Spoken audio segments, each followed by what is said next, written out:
Ayan, hello, magandang hapon, no. So, nagbabasa ako ng comment ng mga kapanalig nating Katoliko regarding sa naging pang-aabuso ng mga ibang mga deboto ng Nazareno at saka ng sinasabi nilang nagkulang daw ang Quiapo Church. Wrong. Hindi po nagkulang ang Quiapo Church. Paulit-ulit, taon-taon, pag sinasagawa ang Nazareno, sinasabi ng mga kaparian, huwag magkakalat. Bakit kinakailangan yung isisi sa Quiapo Church yan? Diba? At huwag niyong pagkukumparahin yung prosesyon ng Cebu sa prosesyon ng Nazareno. Iba-iba ang ugali ng tao.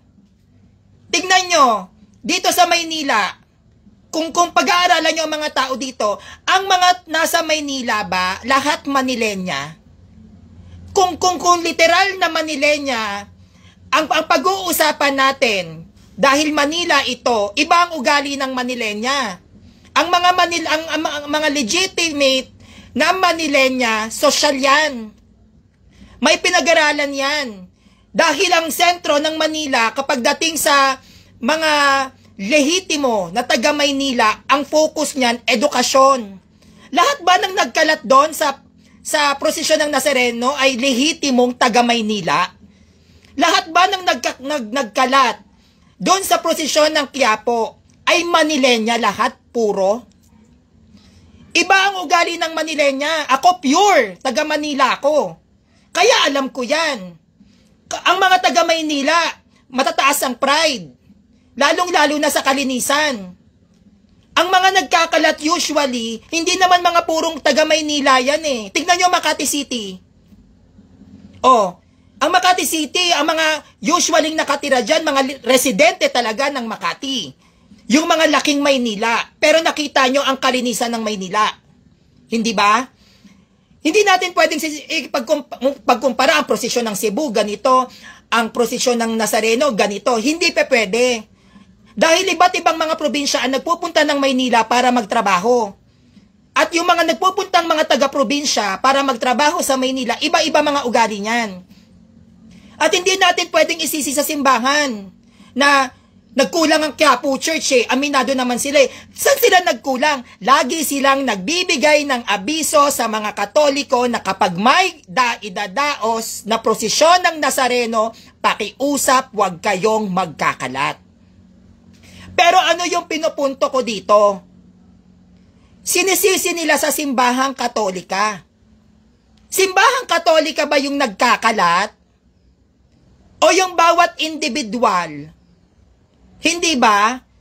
At wag tayong magpo-focus lang sa kung anong kapintasan meron ang mga kaanib ng simbahan dahil maraming protestante ang mas malala pa kumpara sa ating mga Katoliko. Bakit sa atin lagi ang sinisisi pagdating sa kalat? Dahil marami tayo. Marami ang Katoliko, marami ang kaanib ng simbahan kumpara naman dyan sa INC. Oh, mas maraming tao, mas maraming magkakaiba ang ugali at hindi lahat yan responsable. Kaya nga lagi kong sinasabi sa inyo, intindihin natin yung mga tao dito sa Pilipinas. Hindi naman yan lahat responsible, hindi lahat yan nakapag-aral. May mga taong baka pumunta ron, lumaki sa squatter. May mga taong pumunta doon, baka barumbado. May mga taong pumunta ron, gusto lang mag-trip, magkalat. Hindi mo pwedeng ikumpara ang Maynila sa Cebu. Dahil unang-una, kumpara na lang sa protestante, mas marami rito, literal, sa Maynila. Nakikita nyo ang politika dito, napakagulo. Kumpara sa Cebu, may pagkakaisa kayo. Diba? Maganda ang politika sa Cebu dahil nakapunta ako dyan. Talagang sinusunod kayo ng mga Cebuano, yung mga politicians dyan, dahil nakikita sa inyo ang disiplina. Dito kasi sa Maynila, nagpapatayan mga politika dito dahil pera. Saan ba may pinakamalaking pondo? Saan ba may pinakamalaking perang nakukuha ang mga politicians sa Metro Manila? Sa tingin ninyo, magpo-focus ang ibang mga politicians dito sa Maynila para sa kalinisan at disiplina ng mga mamamayan? Sa dami ng mga nakaupong politician sa Maynila na mga may pinag-aralan, nagbigay ba sila ng edukasyon, tamang disiplina sa mga taong nandito? Tingnan nyo na nga lang sa mismong gobyerno July 27, National Holiday, protestant ng INC. Lahat ba ng nasa Pilipinas, protestante? Para yung mga mamamayang Katoliko rito idamay? Hindi natin yan pwedeng isisi sa simbahan. Yung pagkakalat ng mga deboto, bakit isisisi nyo sa church? Sino ba nagsasalita sa Quiapo Church? Pare, sino nagsasalita sa ating simbahan? CBCP. Ano bang sinasabi nila? Huwag kayong magkalat. Ngayon, nagkalat. Kasalanan na naman ng Catholic Church. Di ba? Nagkaroon ng kadumihan, nagkaroon ng kadugyutan, simbahan ng sisisihin. Bakit yung sisisihin ng simbahan? Sila ba nagtapon? Yung mga pari ba nagtapon? Hindi ba, nagkulang ba ang simbahan na pagsabihan sila? Anong gusto ninyo? Itali? Igapos? Hindi lahat ng tao disiplinaryan. Hindi lahat ng tao nadidisiplina. Hindi lahat ng tao sumusunod. Hindi lahat ng tao marunong sumunod. Kaya kung meron tayong dapat sisihin dito, hindi yung simbahan. Kasi yun ang lumalabas Makakita ng isang damukan na kalat, isang balde-baldeng basura dyan, kasalanan ng simbahang Katolika Bakit naging kasalanan ng simbahang Katolika? Kasalanan ba ng simbahang Katolika na dubugin siya ng mga deboto dyan sa Poong Nazareno? Kasalanan ba ng simbahang Katolika kung maraming Katoliko sa Pilipinas? Kasalanan ba ng simbahang Katolika kung 8 million ang pumunta ron? At sa 8 million na yun, gusto nyo nag-e-expect kayo sa Metro Manila maging maayos?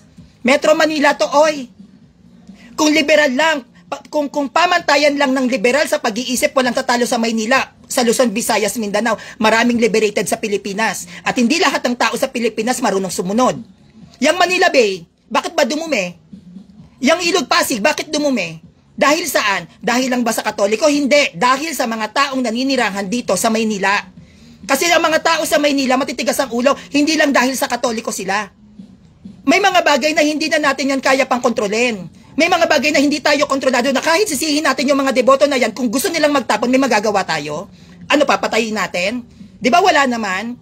So paano natin lalawakan yung pang-iisip sa mga pagkakataon na alam natin na dito nangihina yung mga Pilipino, hindi lang dahil sa religion, kundi yung mga mamamayan, paano natin to iintindihin?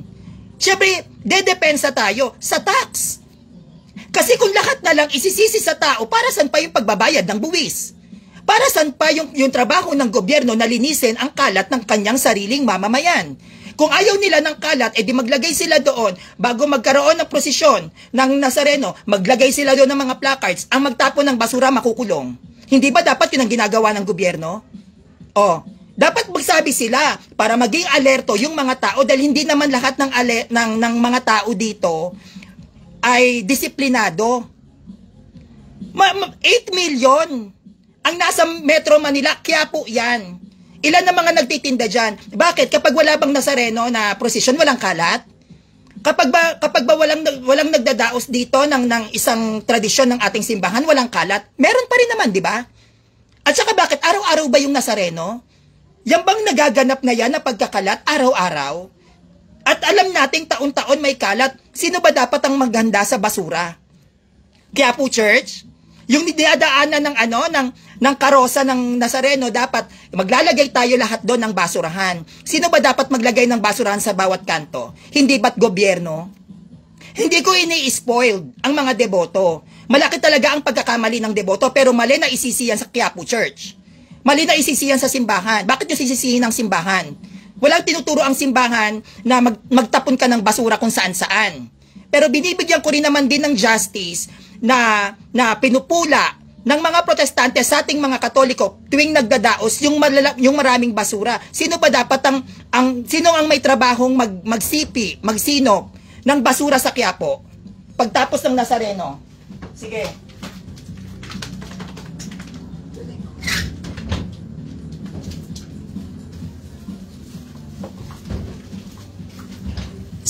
Sino po? Kapag halimbawa nagkaroon ng basura sa isang kalsada, sino ang dapat kumuha ng basura? Tignan nyo ang Maynila. May issue ang mayor dyan patungkol sa basura. Bakit dun sa mayor ipinupukol yung basura? Pwede naman sa simbahan. Pwede naman sa mga nagtatapon ng mga Katoliko, ng mga Protestante. Pero sino ang nananagot ng basura sa Maynila? Hindi ba yung mayor? Bakit? Komunidad niya yan eh. Siya ang umahawak ang gobyerno ang umahawak ng batas sa basura. Bakit nyo ipupukol yan sa simbahang Katolika? Bakit nyo sasabihin, kasalanan ng Quiapo Church to eh. May pagkukulang sila. Ano naging pagkukulang ng Quiapo Church? Never po nagkulang ang Quiapo Church. Pagdating po sa pagbibilin, na hanggat maaari, gawin nating malinis, gawin nating maayos ang prosesyon ng Nazareno. Pero hindi lahat ng tao kontrolado ng simbahan. Parang kasalanan lang yan eh. Kontrolado ba ng simbahan ang kabanalan ng isang tao? Kontrolado ba ng simbahan na kahit may batas tayo na huwag kang makikiapid, lahat ba ng tao dito hindi nakikiapid? Kontrolado ba ng simbahan dito na kahit na ang batas ng ating simbahan, ilang beses sinasabi ng mga pare, bawal ang same-sex marriage, pero may same-sex marriage, na kontrol ba ng simbahan? Hindi. Bakit? Desisyon ng tao yun. Hindi, at saka wag tayong magbibigay ng comparison na parang ang nangyayari na ang gulo-gulo ng Nazareno dito sa Maynila, pero napaka-perfect ng prosesyon sa Cebu. Bakit? Iba naman ang mga politiko doon sa politiko sa Maynila. Tignan nyo nga mga politicians dito, kung anong ginagawa, maganda yung kalsada, gigibain para ayusin, bulsa, pera. Ang mga politician usually, hindi ko nilalahat, dito sa Metro Manila, corrupt. Kaya ang mga tao, ang mindset dito na kailangan lang naman nila ng boto, sige boboto ko. At mga kalimitan sa mga politician dito, nagbabayad ng boto. Per head. Ultimo dyan sa rally na yan, binabayaran yan. Kaya mga tao dito, ang sistema ng mga lehitimong taga Maynila, alam na namin na, ito na naman tayo sa politiko, papasok na naman ng politika, pare-pareho lang yan. Pero wala kaming choice, kailangan naming bumoto. Kahit hindi namin gusto, kailangan namin iboto kasi siya na lang yung natitirang dapat namin iboto. Kaya nagkakaroon ng pagkakalat sa Nazareno. Kaya nagkakaroon ng walang kaayusan sa Nazareno. Bakit? Sa kakulangan ng pagtutulungan ng bawat ahensya sa gobyerno. Tignan nyo, alam nila magkakaroon ng posisyon. Nakita nyo kung ilan ang bilang ng pulis? To think, taon-taon alam nilang milyon na dapat mas malaki ang pwersa ng mga kapulisan kumpara sa mga dadaos sa Nazareno. Hindi natin yan pwedeng isisi sa Quiapo Church. At kung isisi man natin sa mga tao na nagdedebosyon sa Nazareno, yung mga kalat na yan, mababago pa ba? Mababago pa ba yung sistema na yan? Kung ang mismong pamunuan dito sa Metro Manila ay magulo din? Kung ang gobyerno nga natin sa taas, ang presidente, ang vice-presidente, ang gulo-gulo nila, what more pa yung mga wala sa posisyon? Ang dapat nyo munang tignan, bago nyo sisihin ang mga Pilipino na nagtatapon ng basura kung saan-saan, tignan nyo rin muna kung sino ang dapat dumidisiplina pagdating sa basurahan. Sino ba ang naglalagay ng mga flashcard na bawal umihi dito? Bawal magtapon ng basura dito? Hindi ba't government? Government yon. Magmumulta ka. Yung multa ba na pagtatapon ng basura sa simbahan na pupunta? Yung multa ba na kapag umihi ka dyan sa simbahan na pupunta? Yung jaywalking. Lahat pagdating sa usaping kalsada, ang pagdidisiplina dyan ay dapat sa gobyerno, maging sa trapiko. Bakit nyo isisisi yan sa Quiapo Church? Hindi nyo pwedeng isisi sa Quiapo Church. Kung nagkaroon man ng kaguluhan o hindi kaayusan sa pagdadaos ng Poon Nazareno, kasalanan yon ng mga deboto. Yes. Kasi sila yung gumawa nun eh. But, yung pagdidisiplina nun ay hindi na sa Quiapo Church dahil nasa public place ka na. Government na. Sino ba ang may humahawak ng peace and order sa lansangan? Catholic Church ba? Di ba hindi? Sino ba nag-organize ng traffic? Catholic Church ba? Di ba hindi? Saan ba dumadaan ng Nazareno? Hindi ba sa highway? So sino may hawak ng highway? Catholic Church ba? Sila na naman ba sisisihin natin? Kung mayroong hindi sumusunod na mga debosyon, ng mga deboto ng Nazareno sa pagkakalat o sa pagkikipag-away, sino ba dapat ang humuhuli sa mga yan? Hindi ba mga pulis? Mga pulis ang sisihin ninyo. Sino may hawak ng kapulisan? Di ba gobyerno? Kaya walang kaayusan ng mga tao dito dahil wala rin kaayusan ang sistema ng gobyerno dito sa Maynila. Kaya wag niyong pagkukumpara. Maganda kasi ang takbo ng politika sa Cebu. Dahil alam naman natin na ang Cebu ay concentrated talaga yan sa Catholic Church. Ang mga tao dyan talaga nagpapasakop, nakikinig at sumusunod sa kung ano ang sasabihin ng mga kaparian sa Cebu City. Hindi katulad sa Maynila, maraming protestante dito. Hindi lang maraming protestante, maraming adik, maraming magnanakaw, maraming pariwara, lahat ng kasalanan ay nasa Maynila. Kaya wag kayong mag-expect na ang lahat ng mga pupunta sa Poon Nazareno ay disiplinado. At lahat din ng mga tao dito, whether you are Catholic or not, ay aral sa doktrina ng kinaaaniban nila. Lahat ba ng nagdedebosyon sa Poon Nazareno aral? Lahat ba na nagdedebosyon sa Poon Nazareno, alam nila kung ano ang Poon Nazareno, history ng Poon Nazareno? Hindi. Saan lang sila bumabatay? Sa faith. Pero ayaw nilang mag-aral. Kaya nga lagi ko sinasabi, wag kayong tamad mag-aral. Hindi naman lahat ng mga Katoliko, kahit nagdedeboto ka pa, kahit ubusin mo yung isang araw mo kakarosaryo, hindi naman lahat yan aral eh. Ultimo yung mga layman, ultimo yung mga asheret, yung mga rector o yung mga lector na tinatawag, yung nagpapatakbo ng mga organization sa loob ng simbahan, lahat ba yan aral? Hindi. Sometimes, most of them, they are using their power para lang they are using the church for the power. Para lang sabihin, leader ako. Pero lahat ba ng leader alam at aral sa simbahan? Hindi din. Katulad sa government, lahat ba na naupo sa gobyerno, aral sa batas ng gobyerno? Hindi. Maraming mga hindi aral. Pero ganun pa man, dapat lawakan natin ang isip natin sa mga taong may mga kapintasan at kahinaan. Hindi natin pwedeng isisiyan dahil lang sa may nagkakamali. Dapat lalawakan mo, hindi porket may mga deboto na ganito yung ginawa, isisisi nyo sa simbahan. Kasabihin nyo, Quiapo Church, inamin naman na may pagkukulang sila. Saan sila nagkulang?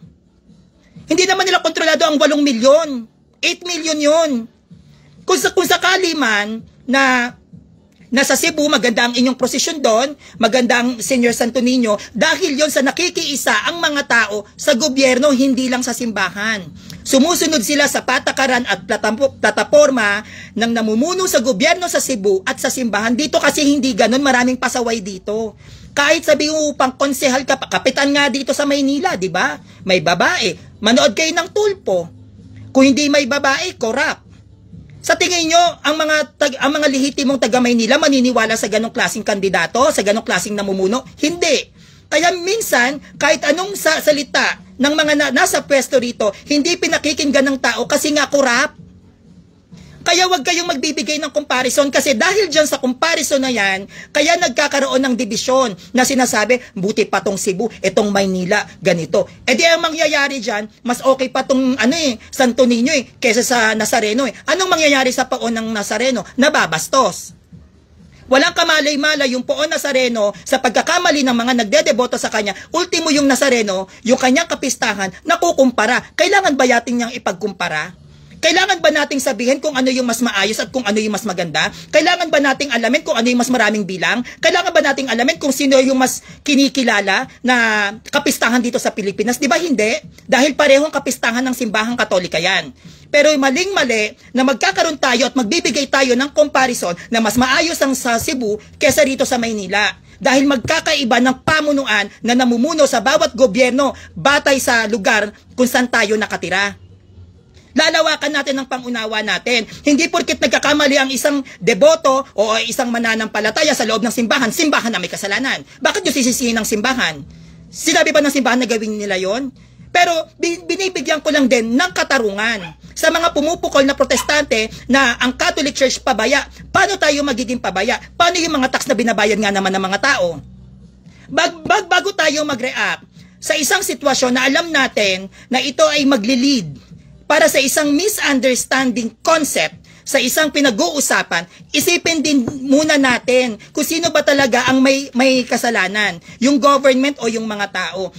Bago pa magsimula ang Poon Nazareno, alam na yan ng gobyerno. Sino ang magkokontrol ng peace and order? Pulis, di ba? Pulis. Yung mga kalat sa kalsada, sino ba dapat ang nag-aasikaso niyan? Hindi ba pulis din? Pulis din, di ba? Kapag nagkakaroon ng gatherings ng mga government, hindi ba maayos? Walang kalat. Bakit? Kasi may mga basura yung bawat gilid. At sinasabihan sila ng mga pulis, yung mga protocol sa Metro Manila, bawal manigarilyo sa kalsada, napapatupad, di ba? Ang pagtatapon ng sigarilyo sa pampublikang lugar, pwede kang magmulta at pwede kang makulong. May nakita ba kayo na lantarang naninigarilyo na habang naglalakad kahit nasa jeep na which is noon ginagawa ng mga Pilipino yan? Pag nasa Metro Manila ka kahit nasa loob ng jeep lahat kami nakaganon kasi may nagyoyosi. Ngayon kaya ba nilang gawin? Hindi. Bakit nagagawa ng government yan? Nai-implement? O anong pagkakaiba ng pag-i-implement ng disiplina sa mga tao pagdating sa ganyan sa Nazareno? Kasi binabantayan nila yung galaw ng bawat tao. Dun sa 8 million at katao na yon, tuwing magkakaroon ng pagpapasan kay Poon Nazareno, mababantayan ba ng pulis 8 milyon? Sige nga, mas marami, wala pa yata sa kalahati ang bilang ng INC dito sa Pilipinas, 8 million yun. Hindi natin yun kontrolado. At hindi naman lahat ng nagtatapon ng basura doon, sinasadya nilang magtapon. Kung ikaw ay nasa gitna ka ng kapistahan, mahihimatay ka na, may dala kang tubig, tapos naubos mo yung tubig na doon ka sa gitna, pupunta pa ba siya doon sa gilid para magtapon ng basura? Syempre, ang mentality ng mga Pilipino, practical. Kaya malapit na rin naman akong makahipo o makahalik doon sa Poon Nazareno, tatapon ko na lang dito. Hindi lahat ng mga basura na nakita natin diyan ay sinadya ng mga deboto. May mga deboto na sa sobrang pagod, wala nang pagkakataon para itapon sa tamang lalagyan, doon na lang sa sahig. At yun ang dapat intindihin din ng mga street sweeper na ang mga nagtapon ng basura rito ay pagod na pagod para lang sa pakikiisa sa pagdaraos ng Nazareno. At hindi naman yan laging ganyan at hindi yan kontrolado ng Quiapo Church. Kontrolado, ang corruption nga hindi kontrolado ng Quiapo Church, basurahan pa. Ang basura pa kaya, kontrolado ba? Yung basura nga ng Maynila, questionable pa hanggang ngayon. Nakontrol ba ng mayor? Hindi, di ba? Huwag niyong isisi yan sa simbahan.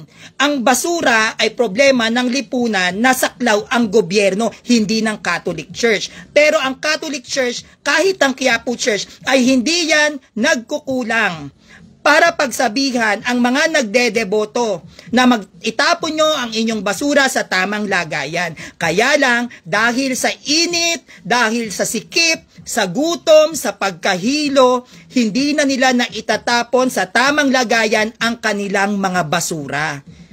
Hindi pwede na ikumpara nyo ang Nazareno sa Santo Niño. Ang sa Santo Niño, kayo ay nagproprosesyon, sumasampa ang mga nagdedebosyon sa Nazareno.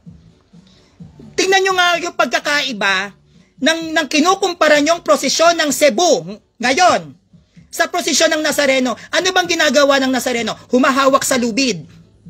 Para siyang tubig o para siyang dagat na umaalon sa dami ng tao para makahipo kay Nazareno. Nakita nyo prosesyon na kinukumpara ninyo? Maglalakad lang kayo doon. Magulo ba ang prosesyon ng simbahang Katolika? Kung walang ganyan, kung hindi ka pistahan ng Nazareno, hindi ba't kung talagang literal na prosesyon lang, magulo ba? Di ba hindi? Kumakanta lang din naman ng mga taga Maynila, nagro-rosary, nakikiisa sa prosesyon. Walang sumasampa. Kaya lang kasi, ang pinagkaiba kasi ng pinapakita niyong prosesyon ng Cebu, hindi naman sila nagsasampahan dun eh. Nagsasampahan yung mga nagdedeboto sa Nazareno. Pagod na pagod, ang init-init. Imagine ninyo, 8 milyon nasa gitna ka. Iisipin mo pa ba yung basura? Iisipin mo pa ba yung hawak-hawak nilang kalat? 'Di ba? Ang bawat nagdedeboto sa Nazareno, ang iniisip niyan, mahaplos lang kita Poon Nazareno, gagaling na ako. Sa pamamagitan ng sagradong larawang ito, alam kong dadaloy ang himala ng Panginoon, ang kanyang kapangyarihan, at lahat ng aking hinihiling ay matutupad sapagkat ang kapangyarihan ng Panginoon ay ipinagdadaloy niya sa Poon Nazarenong ito. Iisipin pa nila yung basura? Iisipin pa nila yung kalat? Kung ang iniisip na lang nila is yung pananampalataya ko na kailangan kong makipagsiksikan at makipagkompetensya sa 8 milyong Pilipino na nagsisiksikan doon. Para isisi nyo ng isisi na lang yan sa mga sinasabi nyong walang disiplina kasi itong mga Pilipino to. Pero naisip nyo ba yung pagod? Yung hirap? Yung mga nahimatay doon? Naisip nyo ba? Hindi nyo kahit naisip yun, bakit hindi nyo kasi naranasan? Isipin nyo rin at pumunta din kayo sa sitwasyon ng mga nagdedebosyon. Pumunta rin kayo sa kung anong nararamdaman physically ng mga nagdedeboto. Yung mga nababangga, yung mga pawis na pawis, yung nahihilo pero patuloy at patuloy pa rin nakikipagsiksikan sa milyong-milyong tao, mahaplos lang ang Poon Nazareno. Tapos sisisihin nyo sila. Sila ba ang dapat nyong sisihin? Sino ba dapat ang nagpro-provide ng mga tamang lagayan ng basurahan sa kalsada. Quiapo Church na naman. Sa dami ng tao, 8 milyong tao ang dumalo sa prosesyon ng Nazareno. Sa tingin nyo kayang kontrolin ng Quiapo Church yan?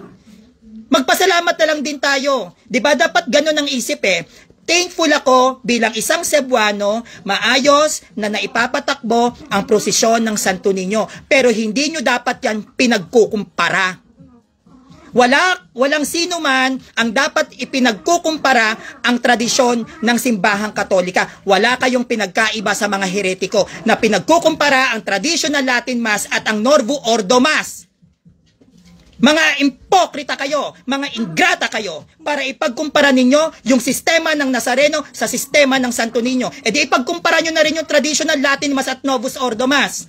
Pareho yung tradisyon ng simbahan, kaya pareho yung dapat mahalin. Kung ano man ang nagiging kaguluhan, kapintasan o kahinaan na ginagawa ng mga nagdedeboto sa isang patron, hindi nyo dapat sinisisi yan sa simbahan. Mga Katoliko pa naman din kayo.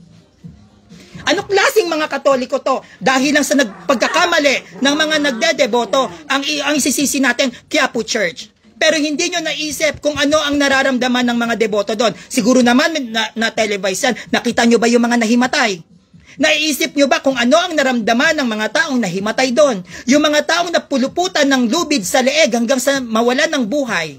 Naisip nyo ba kung gaano yung urge ng bawat Katolikong nasa Poon Nazareno na mahawakan lang ang poon, iisipin pa ba nila yung basura? Hindi ba? Ngayon, kung ayaw nyo naman pala ng kalat, kung gusto nyo ng malinis at kinukumpara nyo yan sa Santo Niño de Cebu, o sige, gayahin nyo yung Nazareno. Makipagsabayan kayo, pagsampahin nyo sila. Nang maintindihan din nila na ang pagdating sa usapin ng kalat at basura sa isang tradisyon ng simbahan ay mahirap yan makontrol. May mga bagay at pagkakataon, sitwasyon na hindi natin kontrolado, na kailangan na lang natin siyang gawin kasi meron tayong goal na gusto nating mapuntahan. Ang prosesyon ng Nazareno, nakafocus ang mga tao dyan doon sa gusto nilang puntahan, doon sa gusto nilang hawakan, base doon sa pananampalataya at paniniwala ng isang nagdedebosyon. Kaya hindi na nila yan naiisip kung saan itatapon. Kaya nga isinisingit ko dyan yung mga street sweeper na dapat nyong maintindihan kung bakit maraming kalat. At kung maraming mang kalat at nagrereklamo kayo, yung mga pinapasahod naman sa inyo ng gobyerno ay galing sa taxes ng mga taong naninirahan sa Pilipinas. Hindi naman din libre hindi naman libre yung paglilinis ninyo, may bayad naman yan. Magreklamo kayo kung yung paglilinis na ginagawa ninyo, walang bayad. Nagkakaroon pa nga kayo ng trabaho eh. O, after ng Poon Nazareno, nagkakaroon kayo ng trabaho. Tsaka bakit? Kalat lang ba yan na nagdedeboto? Yung pag dumadaos ang kapistahan ng Nazareno, maraming nagpapakain ng lugaw.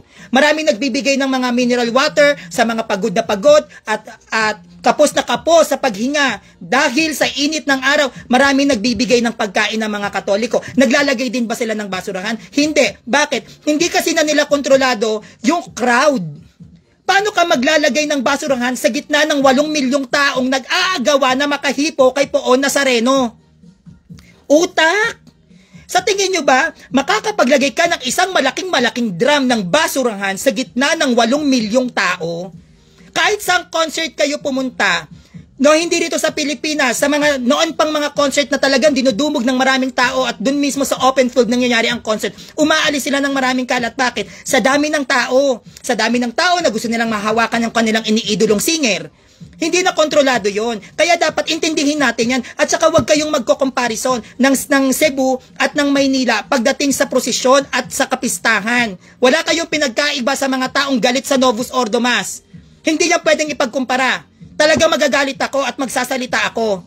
Huwag tayong maging ingrat at impokrito. At intindihin din natin, yung mga nagdedebosyon sa Nazareno, hindi biro yan. Kung gusto mo maintindihan yung nararamdaman nila, magdeboto ka. Magdebosyon ka, sumampa ka doon sa karosa. Ha? At sasabihin ko sa'yo, doon pa lang sa loob ng Quiapo Church, wala ka pa doon mismo sa pinaka-highway, baka lawit na yung dila mo sa sobrang pagod at uhaw.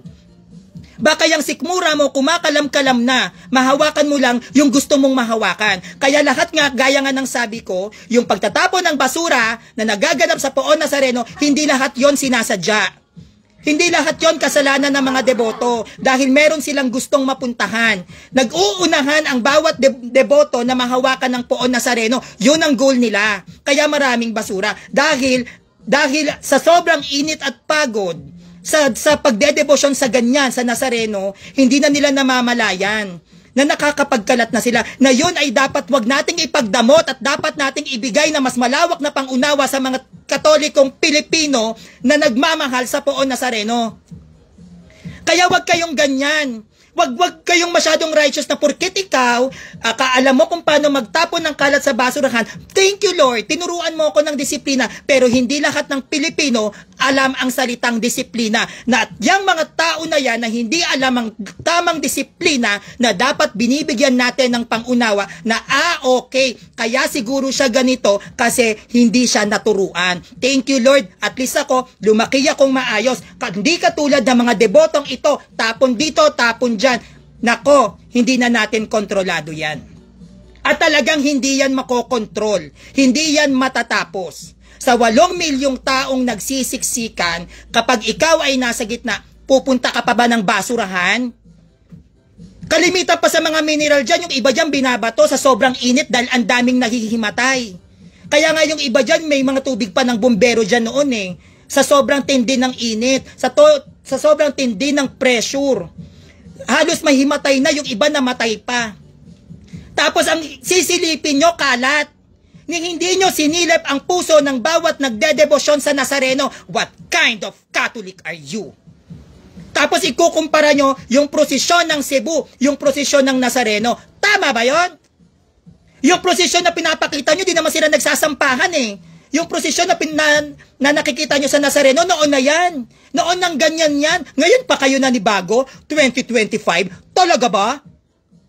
Para nga sinasabi ninyo, ang sistema dito sa Maynila, pagdating sa prosesyon, ganito, ganyan. Tapos dahil mga taga Cebu kayo, dapat ganito. Eh hindi naman kayo nagsasampahan doon.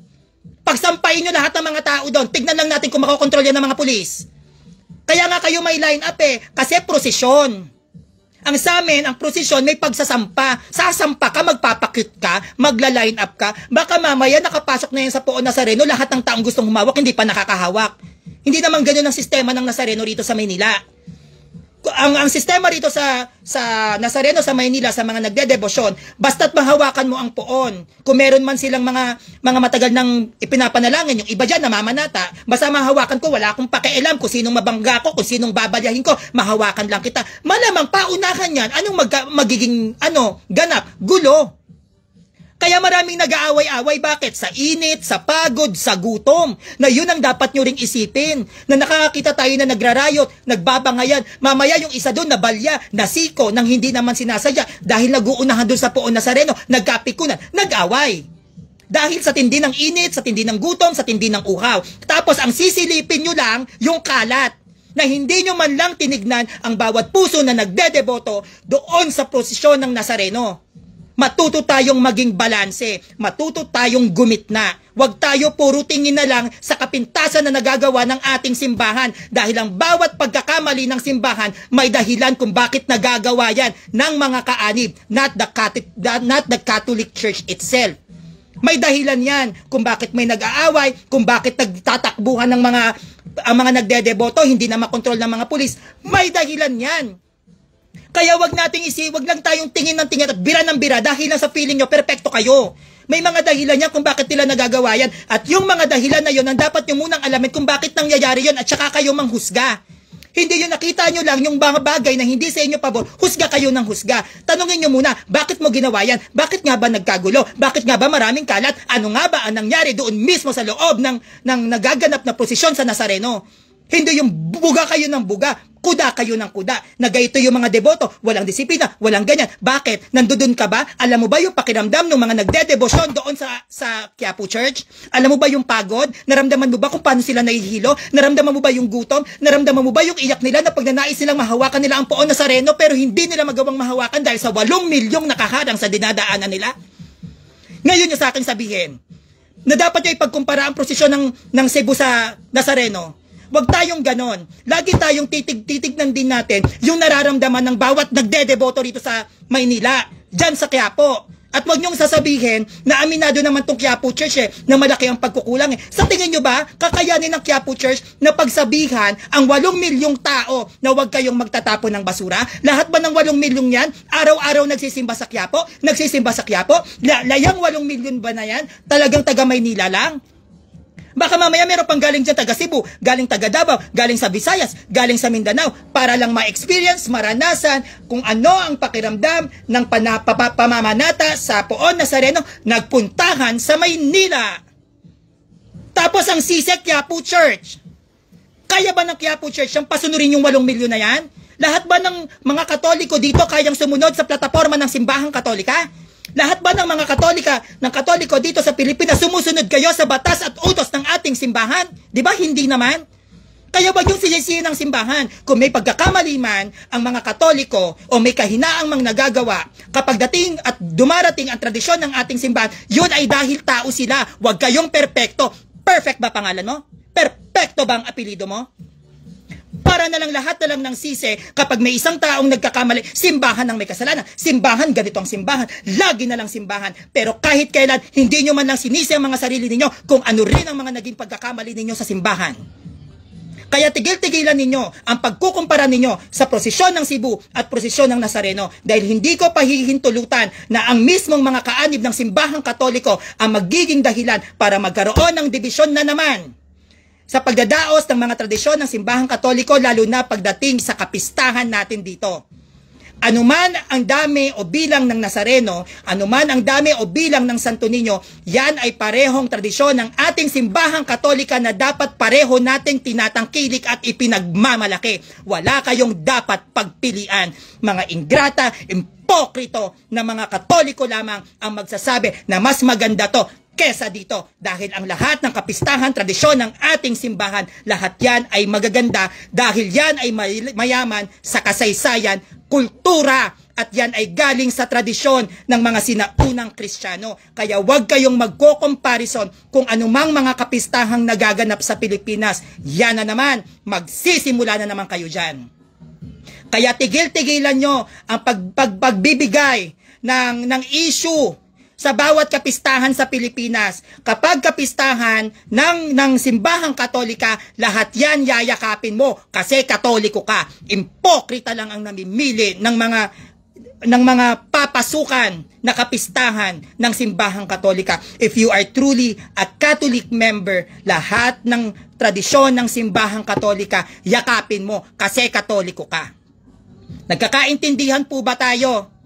Kaya dapat matuto tayong ipagtanggol din yung mga pinupukol ng mga protestante sa mga nagdedebosyon sa Nazareno na mga salaula, mga dugyot dahil hindi nila alam kung ano ang pagod at hirap ng mga nagdedeboto sa Quiapo nung panahon na dinadaos ang pista ng Nazareno para lang makahawak sa poon. Kaya wala na sa kanilang mga isip kung paano magtatapon ng basura. Kahit konting pang-unawa lang sa mga kapanalig nating Katoliko, huwag kayong piling perpekto. Kung perpekto ang apelido mo, hindi ko nakasalanan yon, but make sure na perpekto ka.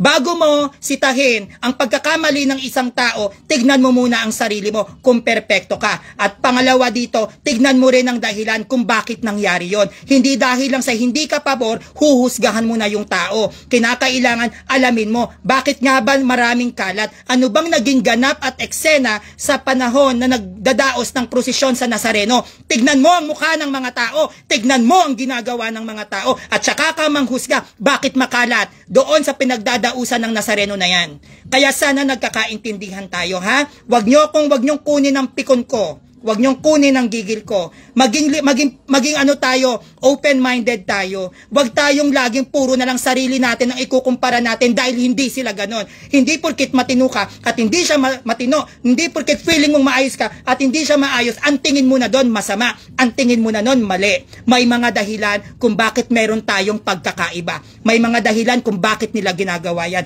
At kung ikaw ay tunay na Kristiyano at matino kang tao, aalamin mo muna bakit siya naging ganon. Bakit ganyan ang nangyari? Hindi yung dahil sa hindi ka lang sang-ayon, huhusgahan mo na.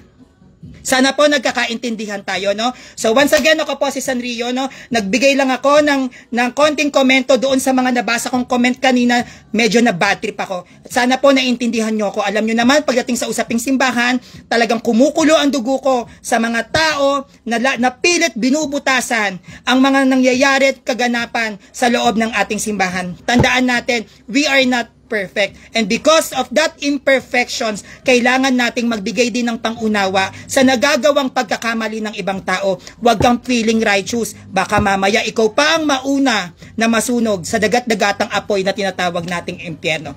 So once again, my name is Sanrio and please subscribe on my YouTube channel, Sanrio TV. Thank you!